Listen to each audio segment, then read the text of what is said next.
జీవితంలో ఉపాధ్యాయునిగా స్థిరపడాలి. అందులోనూ ప్రభుత్వ ఉపాధ్యాయునిగా స్థిరపడి, అనేక మంది పేద పిల్లల జీవితాలలో వెలుగులు నింపాలి అని కలలు కంటున్నటువంటి అభ్యర్థులకు డిఎస్సి అన్నటువంటిది వేదిక.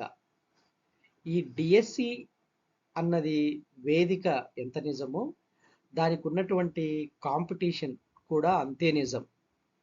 కాబట్టి డిఎస్సిని ఆంధ్రప్రదేశ్లో ఆంధ్ర సివిల్స్ అని కూడా పిలుస్తారు. అంటే సివిల్స్‌కు ఉన్నంత పోటీ ఉంటుందన్నది దాని అర్థం.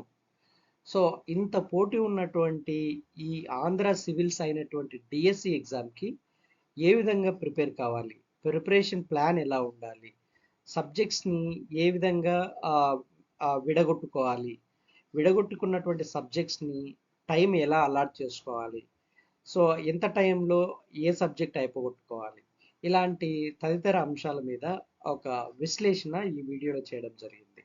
సో, ఇది కొంతమంది ప్రముఖుల నుంచి సేకరించినటువంటి కొన్ని ముఖ్య పాయింట్స్‌ని తీసుకొని ఇక్కడ వీడియో చేయడం జరిగింది. ఆంధ్ర సివిల్స్‌గా పేర్కొనే డిఎస్సిలో విపరీతమైన పోటీ ఉంటది అన్నటువంటిది సత్యం. ప్రస్తుతం అందుబాటులో ఉన్నటువంటి రోజులు అవి ఎన్ని రోజులన్నా కావచ్చు. ప్రస్తుతం అందుబాటులో ఉన్న రోజుల్లో ఆ సమయాన్ని ఎఫెక్టివ్‌గా ప్రభావవంతంగా ఉపయోగించుకోవాలి. సో, ఈ ఉన్నటువంటి ఈ సమయాన్ని ప్రభావవంతంగా ఉపయోగించుకోవాలంటే ఏం జేయాలి? సో, మొదటగా విభాగాల వారీగా సమయాన్ని విభజించుకోవాలి ఫస్ట్ పాయింట్. ప్రతిరోజు 10 గంటలు మినిమమ్ 10 గంటలన్నా శ్రమించేటట్లు ప్లాన్ జేసుకోవాలి. అందులో కంటెంట్ మెథడాలజీకి సంబంధించి చెరకు 4 గంటల చొప్పున సమయాన్ని కేటాయించాలి. కంటెంట్‌కి ఒక 4 గంటలు, మెథడాలజీకి ఇంకొక 4 గంటలు అట్లా. తర్వాత కంటెంట్ మెథడాలజీ అయిపోయిన తర్వాత next perspectives in education, GK and current affair కోసము దానికొక గంట, దీనికొక గంట.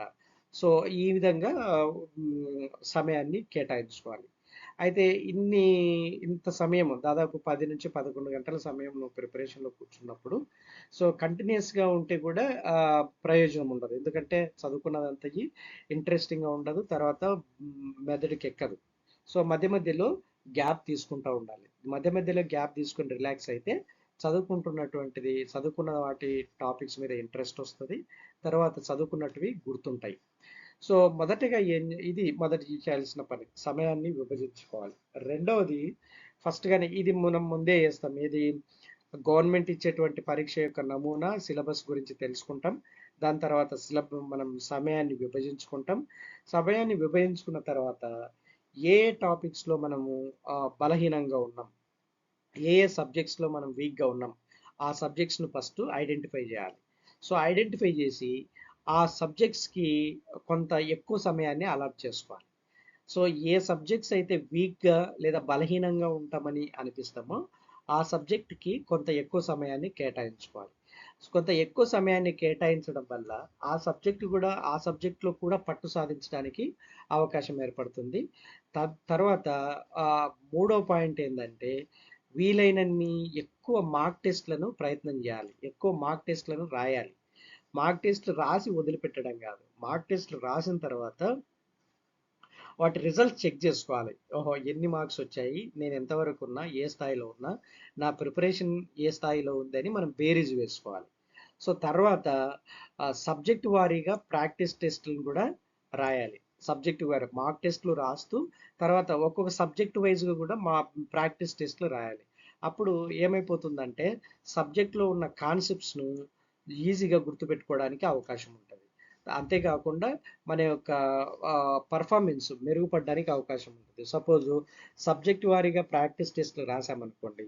ఒక క్వెషను సపోజ్ ఒక నిమిషంలో చేస్తున్నామనుకోండి.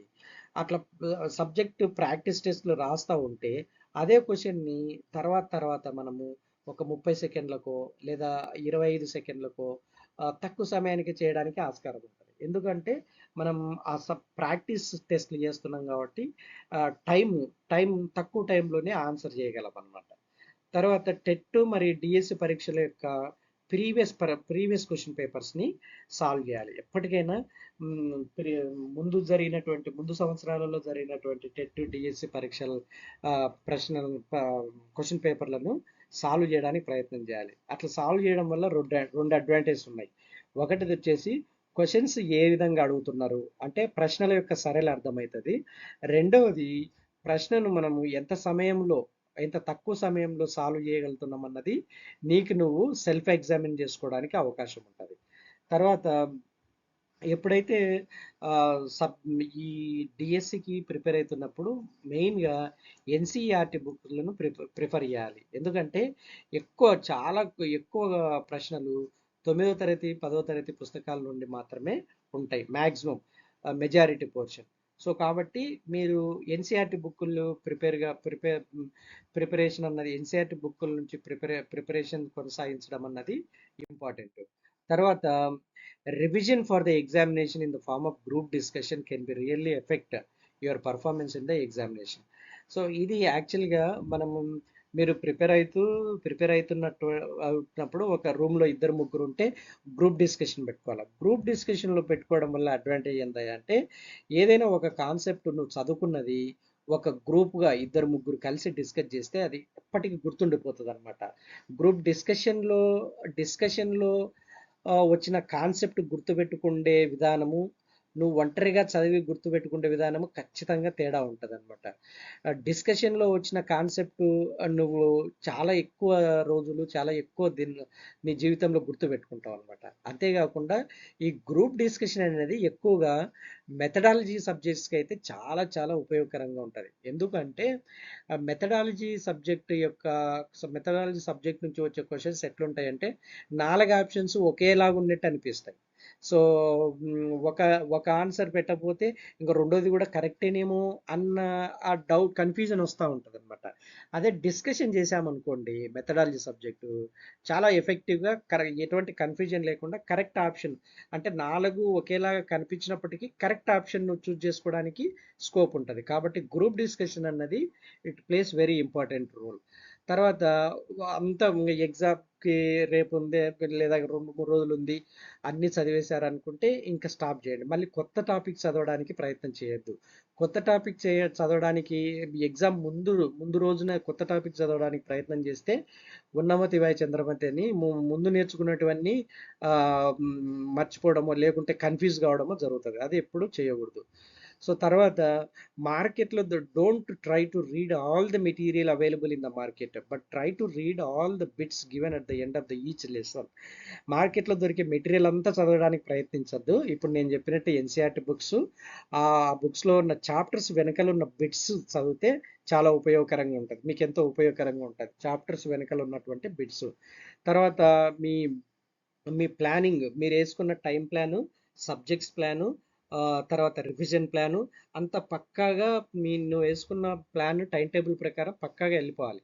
అప్పుడు నీవు అనుకున్న గమ్యాన్ని రీచ్ కావడము చాలా ఈజీ అవుతుంది.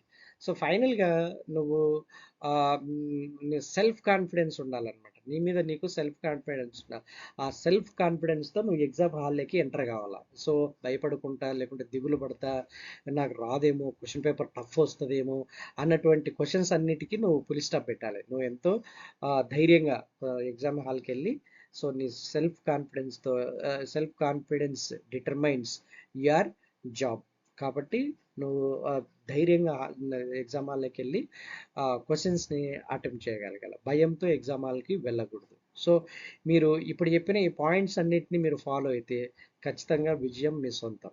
So I definitely I can assure that మీరు విజయాన్ని సాధించడానికి చాలా చాలా స్కోప్ ఉంటుంది. So I wish you very all the best. Good luck to you all. Thanks for watching.